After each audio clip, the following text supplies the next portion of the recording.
And we're live. There we go. Welcome to Long Live Podcasts. I'm Jimmy Waters, or James Reardon Waters, depending on which one you call me. I'm joined tonight with Rachel Gerrard, by Rachel Gerrard. And tonight I'm quite nervous because we're talking about a very heavy topic, addiction. What is addiction? How do we get ourselves out of addiction or overcome addiction? How is addiction formed differently in modern societies than before? And where does it all stem from?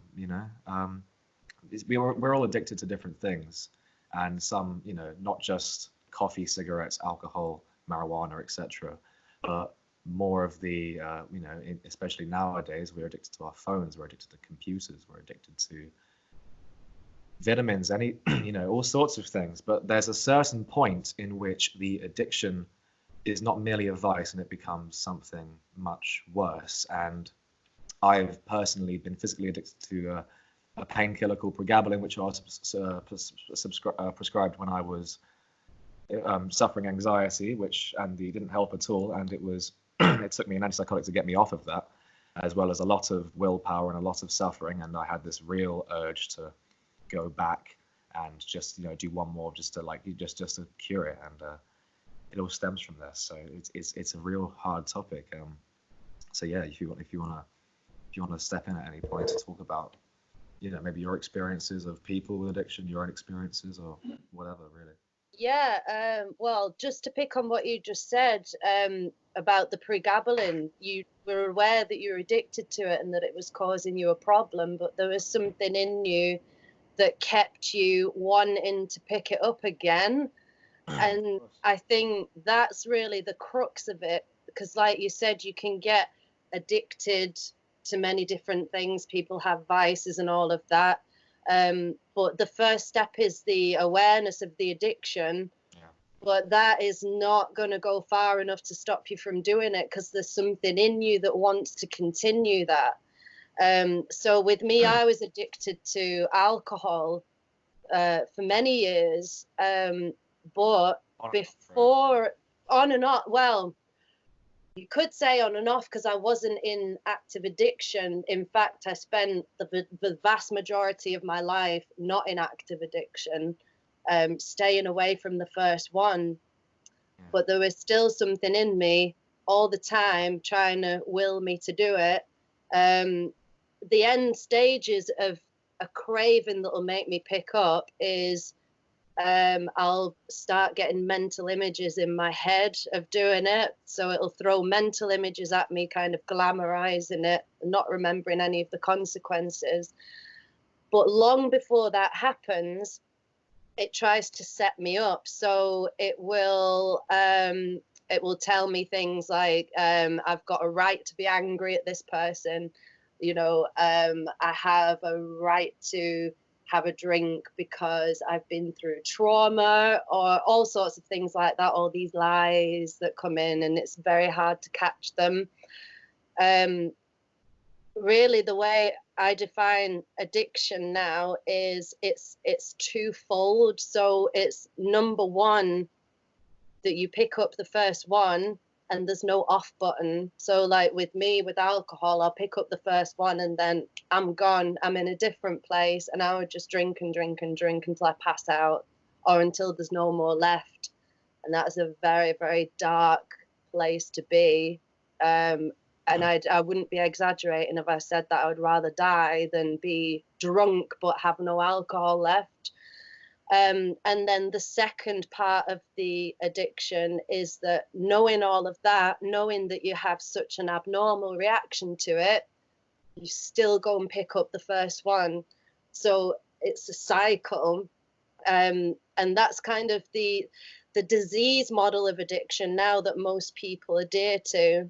But there's an underpinning which is spiritual, and I think that it's delusional, and I've realized that there's two entities inside my mind. A lot of religions talk about that, a lot of philosophies talks about it in the Bible, how you've got like the will of the person, which is the natural will or the animal instincts, and that contains all of the emotions and the programming. and the trauma, everything else. And then there's the real person, or the higher self, some people call it, or the awake self. And that's where you can make absolutely rational decisions. And most people, I would say, live their lives in the other one, in the natural will. And for most people, that's kind of okay, because they don't have an abnormal reaction to substances the way I do. So they're okay living their lives like that. With some people, they get anger issues and things like that, and they then need to tackle it and actually live more in the higher self to stop them from being destructive or committing crimes and things like that.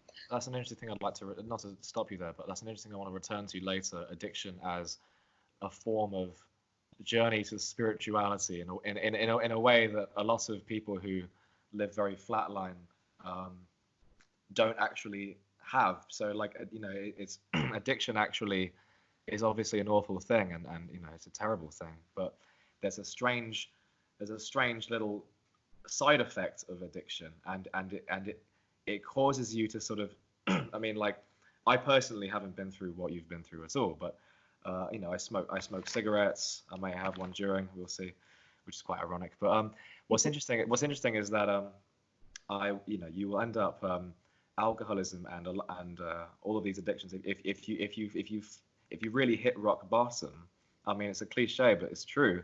The only way is up, and you end up sort of really recognizing, as you're sort of saying, this duality of man, this animal instinct, and this transcendent self, as you know, as maybe you could call it, the real self, which is a much nicer way of saying it. And in my book, I had this concept.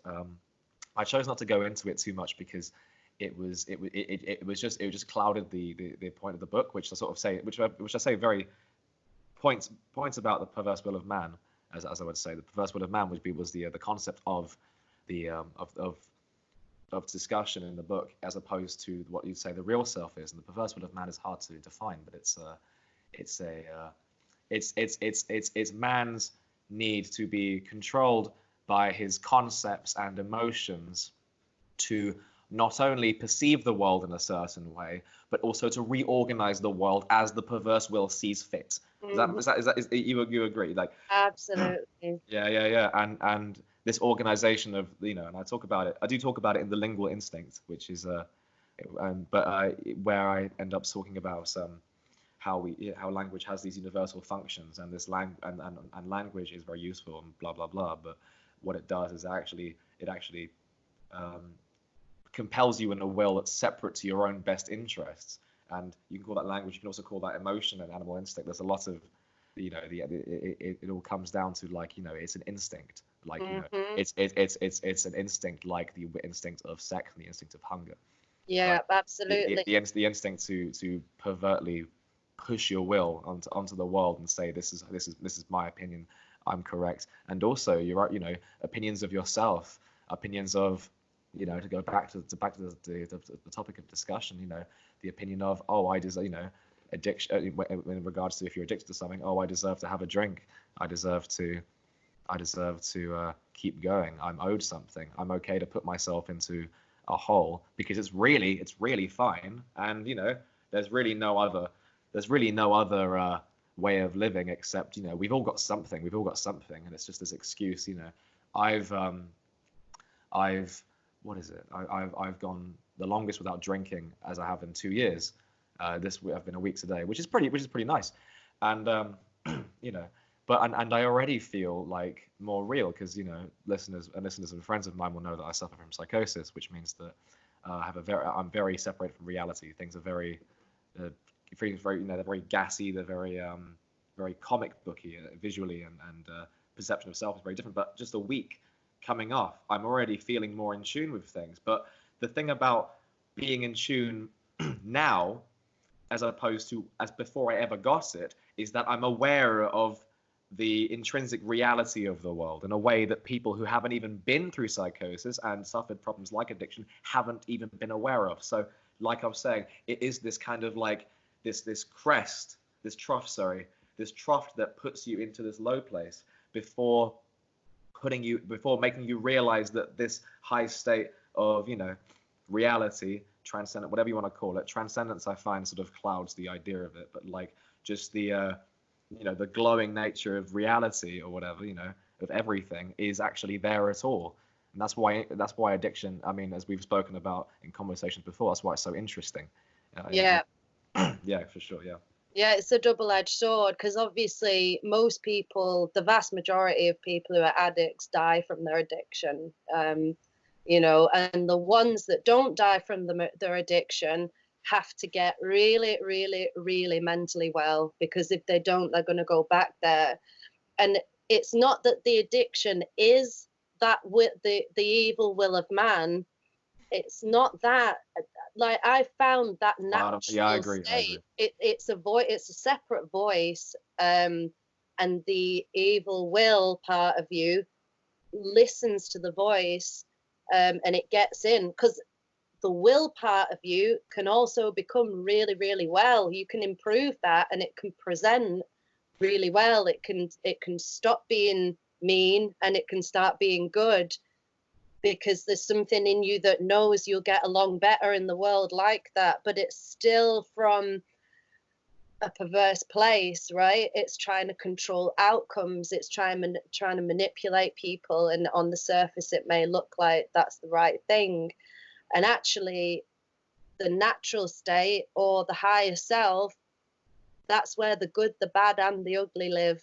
You know, it's not always nice when I'm trying to live in that realm.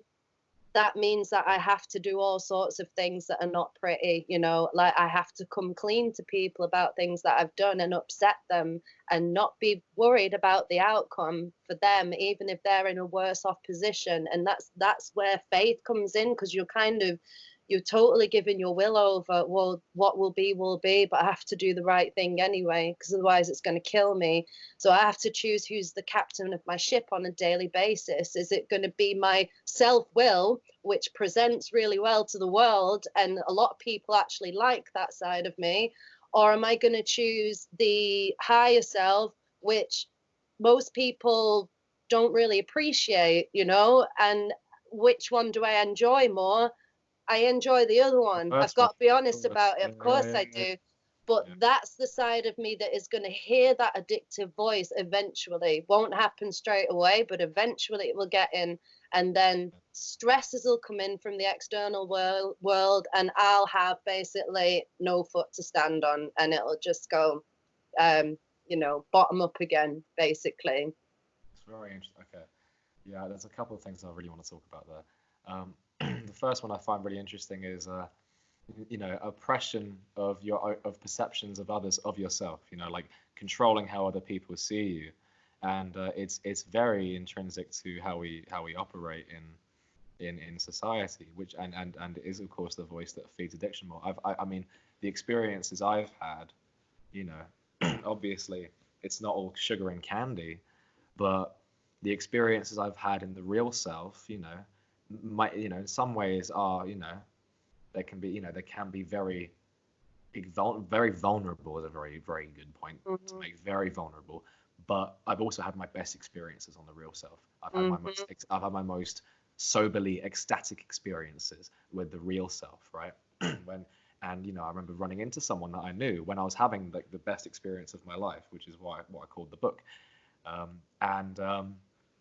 I remember running into someone, and I was just so in it. I was just so in the lack of ego and lack of, you know, perverse will, or, you know, will to control, will to oppress, will to perceive in a certain way, that I was just so happy to see him. It was like 2 a.m. and I was walking home, and I was just so happy to see him, that, you know, and he seemed happy to see me, and it was like I was glowing with something else. You know, and that's not an egotistical point, because if I was being an egotist, I wouldn't be able to say that. You know what I mean? I wouldn't be able to be like I was glowing, you know, because because I would be like, oh, that sounds really conceited of you. But like, it is, you know, obviously it wasn't me that was glowing. It was this other, It was this, other, but it's not, but it isn't wishy-washy. It's a very, it's very real. It's very, trees are real, flowers are real, rocks are real. But we're like the only species, I think, that have come up with the concept of unreality. And so reality looks transcendent, but that's actually the normal mode of experience for the majority, in a certain way. That's the normal for, like, if you know what I mean. Yeah, definitely. Yeah, that's really interesting. Yeah, you're right. So yeah, we're the only ones who can experience unreality. Animals can't do that. They just get on with it. They're not self-conscious. But they're not They do self-conscious it. either. That's again the duality. We are the only Yeah, ones to experience unreality, but we're also the only ones to experience transcendent. Not reality as sacred. In the same way that addiction, or my psychosis, both hinders me completely and makes me feel like shit, but it also shows me the world of the real. And that's a really interesting. It's a really interesting duality, because it's just really interesting. It's just really interesting. So yeah, yeah. yeah. Well, that's it. If you have the motivation, that it's all about motivation. If I wasn't an alcoholic, I wouldn't be motivated to try and spend time in the real self, or the awake self, I'll call it, instead of being in the half asleep, being kind of programmed and being reactionary. I'll Emotions be and honest, I'm not that good a person. I wouldn't have the motivation to do it. So I'm very, very, very blessed. But I have to treat it with respect now that I know that, because every time I've been given a chance by whoever it is, if we're going to say it's God or just natural order, natural law, has given me several chances. And each time I throw it away, it's getting worse and worse and worse, and I'm very aware of that now. But it's kind of scary, but quite glorious at the same time. really, yeah. It's interesting. I want to talk about, if you don't mind, I want to talk about how religion and religious experiences get misconstrued. There's a lot. I have a lot of people that I know that are very against religion, and they conflate organized religion and whatever you call it, individual religion, experiential religion, and they conflate them both together, and they believe that religion should just be done away with because it's not scientific, and and this is not a dig on science at all. Science is very important, and it's a very good way it's a very good way to come to arrive at objective truth about objective states and affairs in the world. But when it comes to the subjective, and it comes to individual religion and experiential religion, people do away with it and conflate it with organized religion and just say, well, that's not real. They believe in God. This is all. I'm not particularly religious myself. I'm spiritual, and most people who experience experiential religion or individual religion in a sort of transcendent way will say that's the same thing. As I believe we've sort of spoken about in private conversations, it's exactly the same thing to talk about God as it is to talk about the spiritual experience, the ecstasy of nothing. It's the same thing. And I do think it's just it's really shooting low to argue with a religious person from a scientific angle. When they talk about the biblical stories or whatever. I don't know very well the biblical stories, but I definitely know that they have a significant part to play in just individual experiences of developing the self. And it's not a dogma, but it's for sure, like, got a lot of, the vast majority of a lot of religious teachings. They have very important life lessons, but they're just not scientific. And that's very important to thing. It's just such a shooting low to sort of attack religion and say, you believe the earth was created 6,000 years ago, you believe this, blah blah blah. It's not a very clever criticism or argument to make. No, well, it's a straw man argument. So I mean, personally, it doesn't bother me, because if someone's making a straw man argument, they're not even attacking my argument anyway. So I just ignore that person. But if that person actually wants to crack the Bible open and debate what's going on in there, I'm happy to do that. But they never do.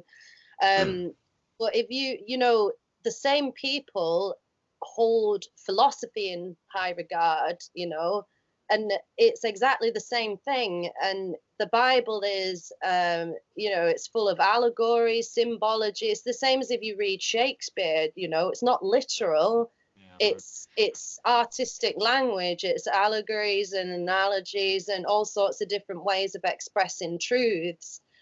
And it's the same in the Bible, which I'll speak for because, you know, that's the one that I read, and I like what's in there and it resonates with me and my experience. But I think for people to say, well, you know, anybody who follows the Bible believes that there's a deity, the sky daddy is like this kind of Richard Dawkins-esque kind of, you know, right. and it's all just, it's rubbish, you know, it's such, I mean, there are people who profess to believe in that there's a deity. Do I believe those people? No, I don't. Because if you thought there was a deity watching you, you wouldn't even get undressed, you know. And that's what organized religion is. People who follow that, fair enough. And then atheists who create straw man arguments, you know, fair enough. That's none of my business, you know. But I think it is a shame that, you know, it seems to be, well, it's either one or the other. You know, you either believe in a literal deity, you know, and the Bible is literal but interpreted wrong most of the time anyway, or people don't even read it and they just follow what other people say. Or, you know, you're into science and philosophy and all religions. I mean, like Thomas Aquinas, he was just an idiot, you know, he was just a draconian idiot who didn't know anything, you know. And so are the majority of the early modern philosophies, because they were all fucking Christian. and the thing is, and I mean, like in that perspective, right? Because like you know, like the you know, the particular secularist rational perspective that we have now, and our priorities of space exploration, medicine, individual freedom, all stem from this the Protestant Catholic paradigm, or like, you know, at least from an organizing religious perspective. So it is kind of strange how they, you know, that they don't really notice that. They, you know, they believe that we're now free of all preconceptions of the world and we're facing reality directly, and that conceptual paradigms aren't obviously, the containers aren't obviously borrowed from, you know, the previous concepts of the past and the previous paradigms of the past. And it's so, you know, it's so obvious, you know, you go to other countries, you know, you go to Eastern countries, like, you know, and who follow Eastern religions, and, you know, sure, westernization is completely taking over, you know, those countries, but their paradigms are completely different. The problem is that you can't communicate them, because to communicate them in English from Chinese or Mandarin or Hindu is to actually destroy what they were speaking about, which is why you get, this is why you need to sort of understand, you know, what it means to borrow conceptual paradigms. And that's the thing. It's yes, so yeah, if you want to continue on that, then that's well, it's really self-evident to me, and it's very simple. You know, going back to the idea of there being the perverse will, which it comes in all its different forms, and then underneath that you've got like the divine part of the self. You know, you can do an experiment, like you can try living in the divine self. So you can open up the Bible, for example, and there's quite clear instructions. There's people asking Jesus, what can I do to get on the same path as you? I'm aware that there's this different path and the one that I'm on isn't right, and I want to get on your path. And he tells them, depending on who it is, he says to the rich man, you've got to give up all your riches, because that's what you're putting before everything else, and you can't see clearly to make rational decisions in your life because you're ruled by riches, you know. He says to the thieves and the tax collectors, go and pay everybody their money back and don't do it again, you know. And he says to everybody else, you can get on my path after you've gone and made amends with your brother, then you can come back to me. Leave your gift at the altar, go make amends with your brother, and then come back to me. People in the real world today can do that, and everybody has had an experience of that. You go and come clean to somebody and say, look, mate, you know, a few years ago I did this, I'm really sorry about it, and it's from a genuine place. How can I make it up to you? I'll challenge anyone to go and do that and not experience peace, right? And that's something that you can't really put words to, but it's self-evident when it happens, you know. The initial reaction is like, I mean, in my opinion, you know, the initial reaction is wincing and being like, oh, you know, to do that it's a hard thing, but once you do it, because you're smashing the ego. You're taking food out of the mouth of the evil wolf and you're putting food into the mouth of the good wolf. The evil wolf is so strong, it doesn't like that and it cringes. And you feel it in your body because you're so identified with that wolf, you know, and you think that it's you, all right? But you stop feeding it and eventually it starts to die and you've got a new captain of the ship.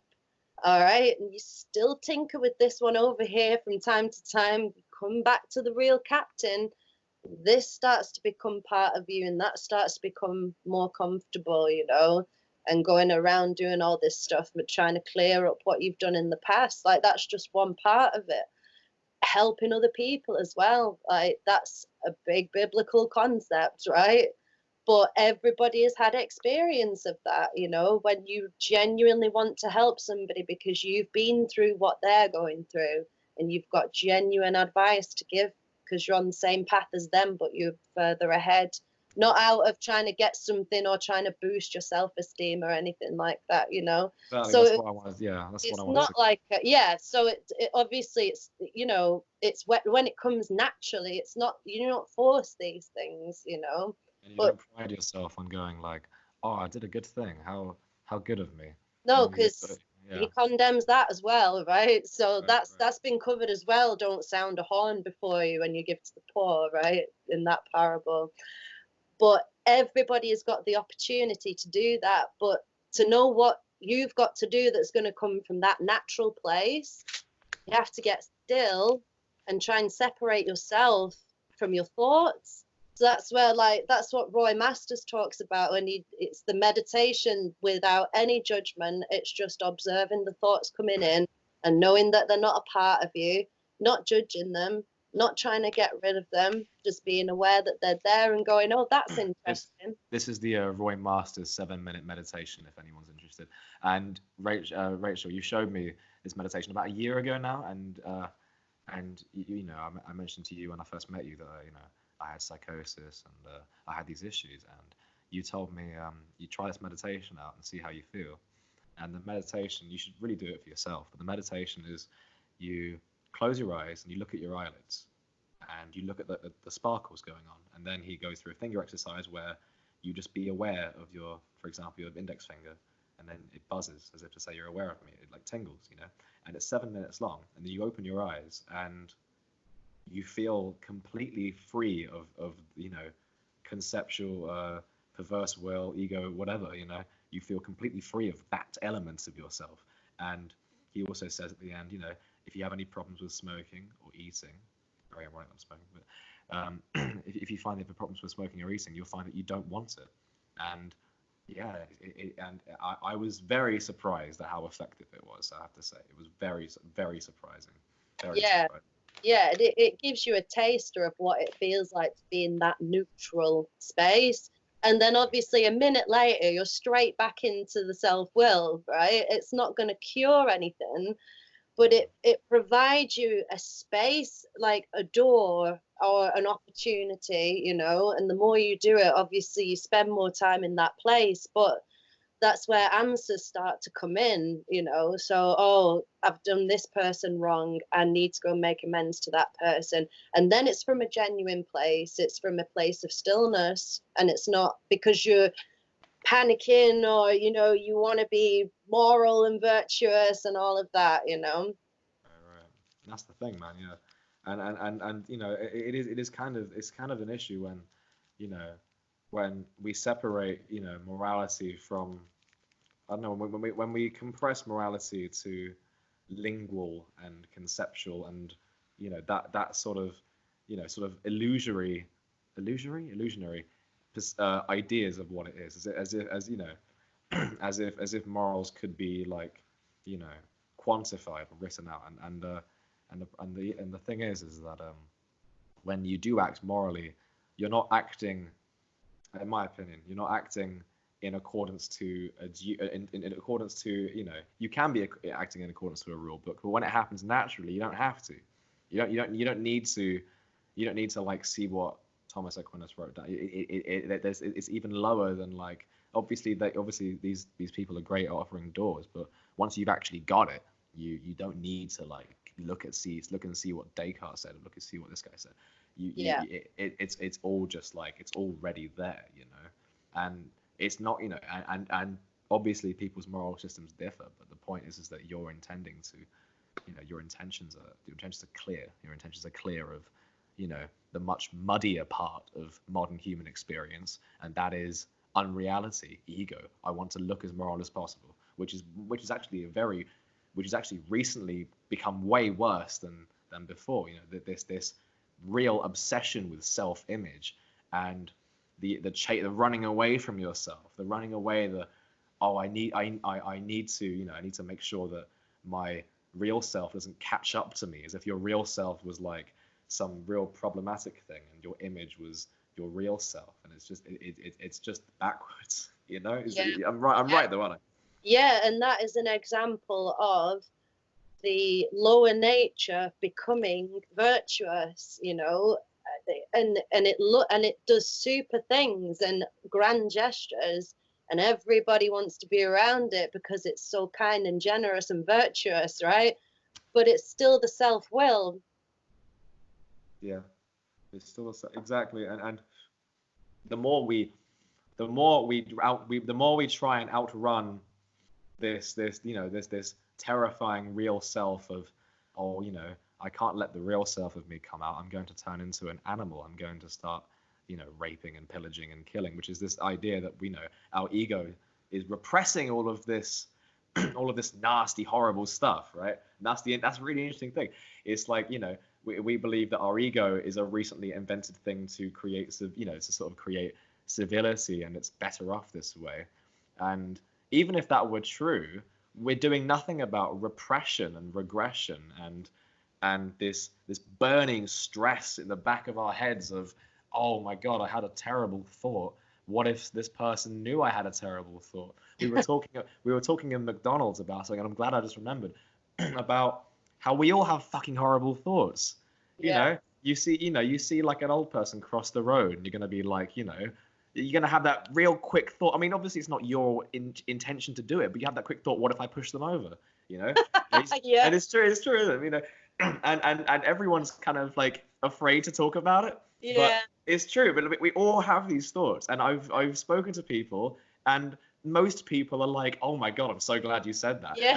And then you get like the minor people, this minority of people are like, well, I don't do that. And it's like, Yeah. you're kidding yourself. You're fucking Yeah. kidding yourself. Absolutely, that's so important, and they're intrusive thoughts, and you're not responsible for You're not, it. exactly. It, It's completely natural in terms. exactly. It doesn't matter, like, if you, because really what people do is they protect those thoughts, like, oh, I don't have those thoughts, and what you're doing In is a cage, you're yeah. protecting those thoughts as if they're yours. And it's like, no, you need to do the opposite thing. You talk about it and laugh at it and get it out in the open. That's reality. That is disowning those thoughts, really, because you're not trying to protect them.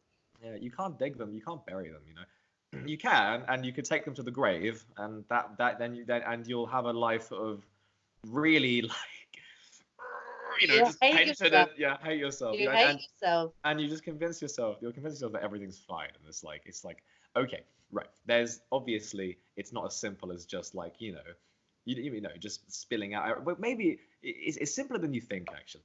It's simpler, it's you know, because saying that you're going, you think about pushing someone over, it doesn't actually compel you to do that thing, you No. know.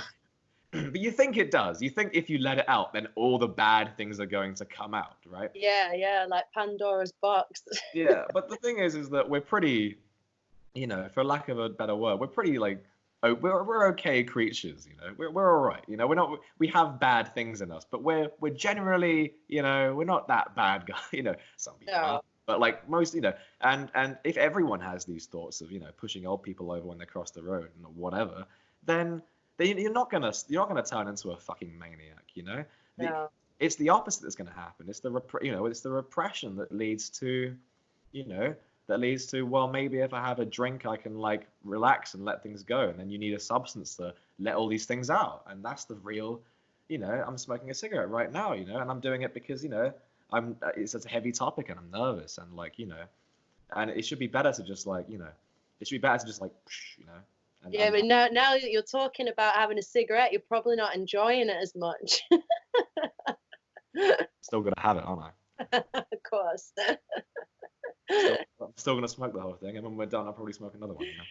And you know, and that's the thing, like, and you do. It's weird, but what's weird about smoking is that you do end up sort of saying to yourself, you know, the lung cancer in 30 years is kind of worth the cigarette now, or like, you know, the alcohol poisoning is kind of worth it, you know. It's sort of like, well, you know, that's not for a while yet. Those years don't really matter. I'll be in my 60s. I'll be in my 50s. I'll be in my 40s. They're not real years. And I've had an interesting thought that I was smoking and thinking about lung cancer at 60 or whatever. I mean, you know, it could happen. It could not happen. Luckily, you know, you know, my family's pretty in the clear for that sort of thing, except my aunt who smoked shit ton and drank a fucking shit ton. But it is interesting. But you know, you don't consider those years of your life as real, and that's what I noticed. I was like, when I'm 60, it kind of just fades off. It kind of just, you know, teeters off there. That's not really real. But I just pictured myself being 60, being very alive, being happy or sad, you know, having to get up in the morning, having to make myself a cup of tea, and I'd be doing the same shit, but I'm just 60. You know, you're thinking of 60 as like this imaginary idea that just doesn't exist. I mean, obviously in the real sense that only the now exists, you know, in that way. But in terms of like your path and what will eventually be your now, you will be 60. And that's what I find so interesting about long-term addiction, you know, long-term damage to your body. You don't actually, yeah, if you agree with me, then say so. But like, you know, you honestly don't consider those things as real, you know, like you consider yourself, you know, and there's an entrepreneur I follow who I really like, and he says like, you know, when you're 40, you know, people think that when they're 40, their life's over, you know. People think of 40, you know, it's like, oh shit, I'm fucking 40. That means I'm basically dead, you know. And it's like I'm only 23 as I speak right now, but like, you know, people really think at 40, you know, Morgan Freeman started acting when he was like 50, you know. So many people get that fucking break at such a late time in their life, and it's so interesting that people do think that, like, you know, this whole image, the young years are your best years kind of bollocks, as if, you know what the fuck you're doing at my age, and I have no idea what I'm doing at this age. You know? And like, you know, and people think that that's when you should be doing everything and figuring everything out, and it's not true. You know, when you're 40, you learned more, you've had more experiences, you know what you like and what you don't like, you know what's good for you and what's not good for you, and your experiences are just as valid, you know. Yeah, I don't know. I mean, you know, it's an age thing. You do hit a point where you think, wow, I thought that life would be different at this age, because you actually have visualized this age, like your 30s, for example. And then you kind of think, it kind of looks the same as it did 10 years ago, you know. So you do have that hit you sort of later on. But yeah, one of the epiphanies of around really accepting my addiction was that I couldn't see my life, like where you talking about looking into the future. Oh, well, I'm in my 60s, I'm not going to be smoking and it's all going to be fine, and I'm going to be getting a brew in the morning and I'm just normal. Right. And there was something stopping me from being able to see the future, because I used to think I'm going to get this sorted out, and I'm not going to be drinking when I'm older. and this is all just happening because of trauma and etc. Mental health issues, whatever excuse I was using. And then it was like the curtains came down, and I was like, wow, I don't want my future to be without alcohol, and I don't want it to be with alcohol. And that's a very dark place, because what are the options? What is your future in the end? Realistically, it was either, will I carry on drinking, or I'll top myself. They were the two.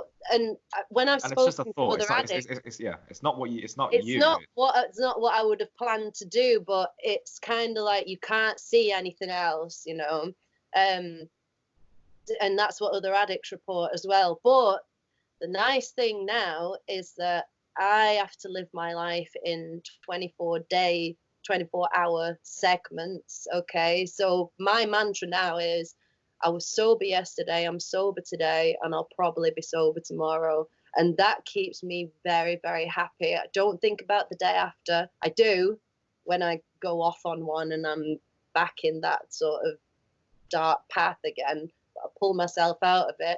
Hang on a minute. Not had any alcohol today. Probably won't have any tomorrow. That's it, and that's enough. So I'm doing less and less of the whole future projection thing, and that trying to see mental images of myself when I'm in my 40s and 50s. That's not coming up now, because it's like time has slowed down. That's what it feels like now. Because I'm trying to be conscious in each moment. 9 times out of 10, I'm not conscious, right?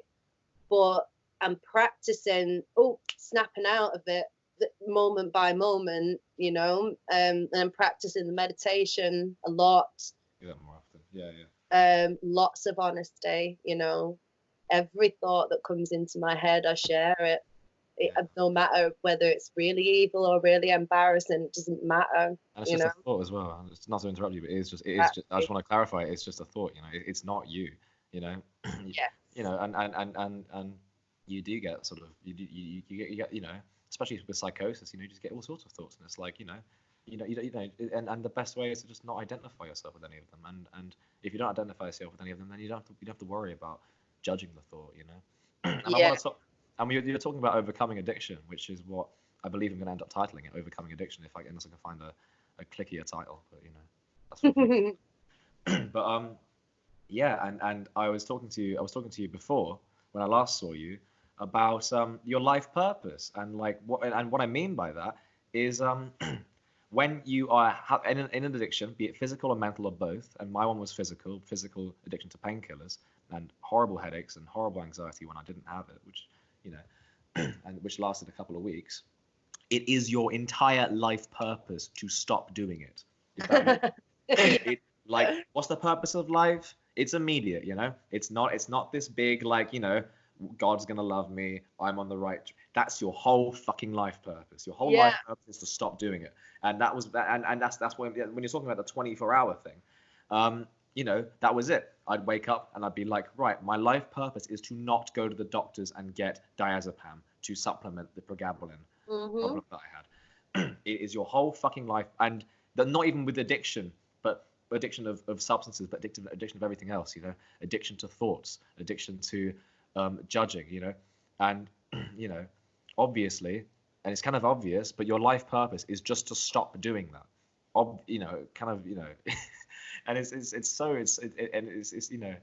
And it seems both contradictory and paradoxical and really obvious at the same time. That's what I think so interesting about. It's just to if you're and even not even addiction properties, but if you want to go out for coffee with that girl or guy you like, that's your life purpose as well. Does that make sense? Yeah. So immediately rather than in the long run. Right, and that's the thing. And the thing is that time doesn't get put into chunks of beginnings and ends. It's not like, oh, that was the event that this happened. In the real world, this isn't actually happening. In the real world, it's temporally eternal and imminent, and all sorts of words that don't really do the idea merit. It's it is literally just the, it is literally, rather than this grand time perspective of like, this was my life. I was a writer in my case. I was a musician. I was this. It's entirely about, I'm going for coffee with this person. My life purpose is to have this cup of tea. My life purpose is to do this podcast with you. And not only is that good for people who aren't addicted to obvious things like substances, but definitely for people who are addicted to substances, not to be so dismayed with the lack of purpose of life and then to resort to drinking or smoking weed or whatever it is. Yeah, that's so poignant. Like, being present is one of the keys to life, because that we have a saying in recovery that all you need to do is the next right thing. You just do the next right thing. That's it. Nothing else, So like for example, and your life becomes so interesting when you live like that as well. Time slows down and each minute counts for something. Like the other night I got in a taxi, instead of sitting there like planning something or rehearsing a conversation or either being in the past or the future basically, or totally zoned out thinking about something else. I'd just been to a recovery meeting and the taxi driver was like, "Oh, where have you been?" And the recovery meeting was in a church. Ding, ding, ding. My little Wolfie said to me, "You could pretend you're at church, then he'll think that you're really virtuous." And I just went, "No." I said, "Oh, I was at a recovery meeting because I'm an alcoholic." And he was like, "Oh, that's really interesting. I've got a friend who's an alcoholic." And we chatted. And he ended up giving me, not charging me for the fare. And he was really pleased that somebody understood and he could talk about his friend. So it's like little opportunities are there all the time. Luckily, I had the presence of mind to just be able to pull myself out of the temptation to stare out of the window and like kind of tell him that, "Oh, I was just at church," and then he'd think that I'm great and blah blah. And it worked out better for you. Truthful. Works out better. That's a little example, but it's you start practicing that, like, "Oh, you know what, I'll just tell the truth and see what happens," or "I'll just say sorry and see what happens." Like, that's just putting the ego to the side. You start doing it and it's really interesting. And then you stop worrying about the future. You stop even thinking about it because you're tending to the present, Yeah. I have many examples of just, just being truthful and just, just that sort of thing. And it does make life more interesting, if you truthful both in speech and in body and action and what you're doing, and I'm trying to think of an interesting example, but just like, I hosted an event because I wanted to, right? I know this is not your sort of cup of tea, obviously. A lot of people cup of tea, but I had this egotistical. Luckily, the thing about psychosis is that it does get rid of your ego a fair bit, and you just sort of act. You sort of just act. Things flow out, things flow in. That's it. There's not this kind of like sturdy brick wall kind of computer kind of thing in between that's trying to work out how best to please everyone. That's kind of that's a nice merit of psychosis. Yeah. It's really fun. But yeah. So I decided to host quite a raunchy event last autumn, and I did have, as everyone does, even psychotic people, I did have that creeping kind of unconscious kind of like, people are really going to judge you for this. People are really going to judge you for doing this. But I really wanted to do it. And I was like, you know what? I've got a short life. It's very long, but it's good to think about it as a short life when you're doing shit like this. And I was like, fuck it, I'll just do this. I'll do this raunchy event. And, this isn't a brag at all. It works out really well. I met loads of interesting people. I had paparazzi come in, it was just nuts. And like, it was really interesting I want to do this event because I think it will be fun, not because it will serve me, because it, in my head, it didn't serve me. It made me look like a fool. It made me look like a pervert, But I did it, anyway. And people didn't think I was a pervert. And people didn't think that I was some fool that was trying to like spice things up for the sake of his own perverted desires. And people really enjoyed themselves and said, "Damn, when are you doing a next one?" And that that was kind of fun. And that's a good example, I think, of like just letting the truth come out and just like, okay, yeah, sure, you know, like, you know, let's just do this and see what happens. Let's tell, you know, let's tell the taxi driver that you've had a transcendent experience. Yeah, And see what he does, see what he says, and he might be like, I had one last week, you know. Yes, but people do. But no, that's a good example, and I really admired you for putting that event on, because you went straight in there and it was a success, and the Made loads of national people headlines. came. Great. I know. Daily Star had a whole article, pictures and everything. Yeah. But you were just like, oh, I'm doing this, and then you just did it, and that is so rare, because a lot of people talk about things. I'm not going to bitch about people. I'm saying in the past, I do this, like I will have an idea and then I won't do it, you know. And I'll think, oh, I wonder what would happen if I did this.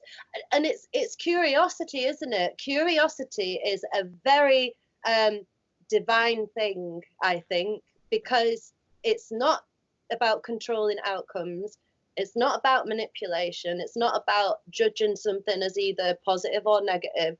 It's just like, I want to know what happens if, you know, and that is a really nice way to live, actually.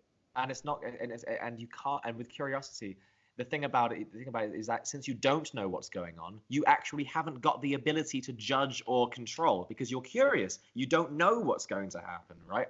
You don't know, you know, you don't know the outcome, and yeah, and you're right. It's not about manipulation. It's about play. You know, it's more about playfulness, if you want to say it like that. Yeah. It's just jazz, you know, just messing around and just seeing what happens, you know. Yeah. And that's a mantra of mine now. I mean, these podcasts, you know, I mean, you know, we're talking about very heavy subjects for some people, and you know, and I'll be, you know, I'll do some, you know, I'll obviously, you know, make sure people are aware of what we're going to talk about before they watch it, obviously. But like, you know, I've had a lot of positive feedback on the podcast, you know, and people have said, you know, like, when's the next one coming up? And it's just like, well, yeah, I'll do another one, you know. And it's not like, you know, if I had like an egotistical notion of like, oh, how am I going to please people, I wouldn't do podcasts, because I'm gonna, you know, because obviously the topics we're discussing right now are quite jarring, and they're kind of like, oh Jesus, he fucking said that, you know. But it is like, you know, it's you know, yeah. I'm not saying that, like, you know, that I have it all worked out or anything. I've just you know, I've learned through my problems that, like, you know, just, you know, even if I don't know shit all about anything, at least I know that you know, experimenting and seeing what happens is both very fun and very, you know, very a gateway to, you know, the real self, or just like, you know, just an authentic sense of personhood, I guess. Yeah. Yeah, it totally is. Yeah.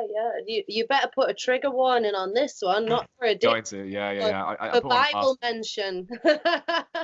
trigger warning. People get Religious offended speech. by the Bible, yeah. You know, Bible basher who thinks that, you know, that's more rational than the Big Bang.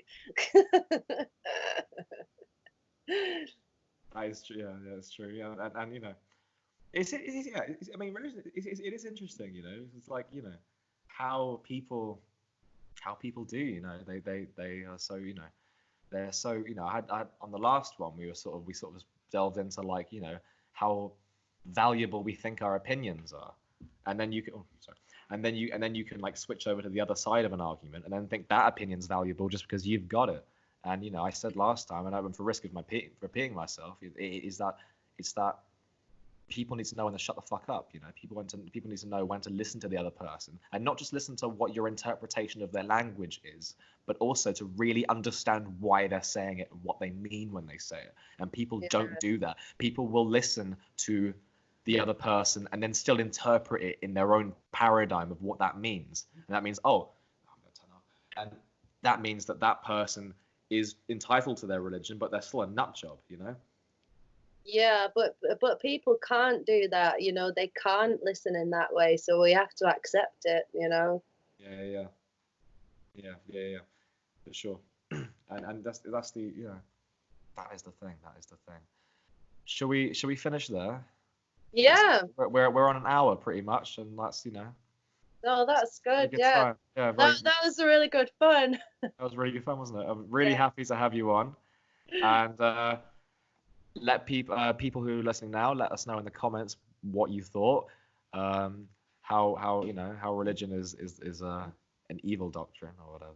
Yeah, And no straw man arguments, no straw man okay? arguments. Just And for the record, I don't believe in the flying spaghetti monster and I don't believe in the sky daddy, okay? oh, I love the Sky Daddy, the Sky Daddy concept. But yeah, that's hilarious. So yeah, let us know in the comments what you thought. Let us know what you would like to discuss next, and we'll see you. I think we're doing one tomorrow. So if you are, if you're online at 11 o'clock GMT time, then you can expect another podcast from me, where we will be discussing something else. So lovely to have you on, Rachel. Any last sort of things you wanted to sort of go Um, through? if anybody is struggling with addiction, they can contact me. So just stick my email address in the description or whatever. You know, and I'll get it from help. you. Yeah. And right, that's cool. Awesome. All right, we'll end it there. Thank Lovely. you.